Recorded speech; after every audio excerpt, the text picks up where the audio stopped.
ಇದರ ಕಣ್ಣುಗಳು ಪುರಿ ಜಗನ್ನಾಥನ ಕಣ್ಣುಗಳ ಹಾಗೆ ಕಾಣಿಸ್ತಾ ಇತ್ತು. ಇದರ ರೆಕ್ಕೆಗಳು ಪುರಿ ಜಗನ್ನಾಥನ ಕೈಗಳ ಹಾಗೆ ಕಾಣಿಸ್ತಾ ಇತ್ತು.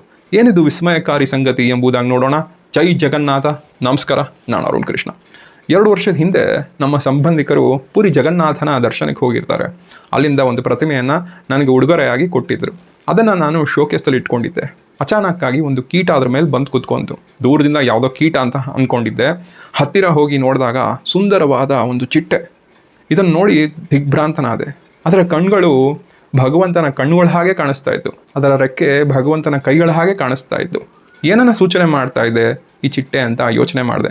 ಚಿಟ್ಟೆನ ಬಂಧ ಮೋಕ್ಷಗಳಿಗೆ ಹೋಲಿಕೆ ಮಾಡೋದುಂಟು. ಹೇಗೆ ಅಂದರೆ, ಗೂಡಲಿದ್ದಾಗ ಬಂಧನದಲ್ಲಿರುತ್ತೆ, ಹೊರಗಡೆ ಹೋದಾಗ ಸ್ವಇಚ್ಛೆಯಿಂದ ಎಲ್ಲಿ ಬೇಕಾದರೂ ಹೋಗ್ಬೋದು, ಅದೇ ಮೋಕ್ಷ. ಇದು ಏನನ್ನ ಪಾಠ ಕಲಿಸ್ತಾ ಇದೆ ಅಂತ ಹೇಳಿದ್ರೆ, ಅಜ್ಞಾನ ಬಂಧನಗಳಲ್ಲಿ ಇರ್ತೀವಿ ನಾವು, ಯೋಚನೆ ಮಾಡಬೇಡಿ, ಮೋಕ್ಷಕ್ಕೆ ನಾನೇ ದಾರಿ ಎಂಬಂತೆ ಭಾಸವಾಯಿತು. ಇನ್ನೂ ದೀರ್ಘವಾಗಿ ಆಲೋಚನೆ ಮಾಡಿದೆ. ನನಗನ್ಸಿದ್ದು, ಇದೇ ತಿಂಗಳಲ್ವಾ ಜಗನ್ನಾಥನ ರಥಯಾತ್ರೆ, ಭಗವಂತನೇ ನಮ್ಮ ಮನೆಗೆ ಬಂದಂಥ ಭಾಸವಾಯಿತು. ಇದು ಕಾಕತಾಳೀಯವಾಗಿರ್ಬೋದು, ಆದರೆ ಭಗವಂತನ ಭಕ್ತನಿಗೆ ಎಲ್ಲ ಸಂಗತಿಯು ವಿಸ್ಮಯಕಾರಿಯಾಗೇ ಕಾಣಿಸುತ್ತೆ, ಭಗವಂತನ ಕೃಪೆಯಾಗೆ ಕಾಣಿಸುತ್ತೆ. ಆದರೆ ನೋಡೋ ದೃಷ್ಟಿ ಬೇಕು. ಈ ಒಂದು ಸಂಗತಿಯನ್ನು ನಿಮ್ಮೊಂದಿಗೆ ಹಂಚ್ಕೋಬೇಕು ಅಂತ ಅನ್ನಿಸ್ತು. ಈ ವಿಡಿಯೋ ನೋಡ್ಕೊಂಡು ಬನ್ನಿ. ನಿಮ್ಮ ಅನಿಸಿಕೆಗಳನ್ನು ಕಮೆಂಟ್ ಸೆಕ್ಷನಲ್ಲಿ ಪೋಸ್ಟ್ ಮಾಡಿ ಅಂತ ಹೇಳ್ತಾ, ಎಲ್ರಿಗೂ ಒಳ್ಳೆಯದಾಗಲಿ.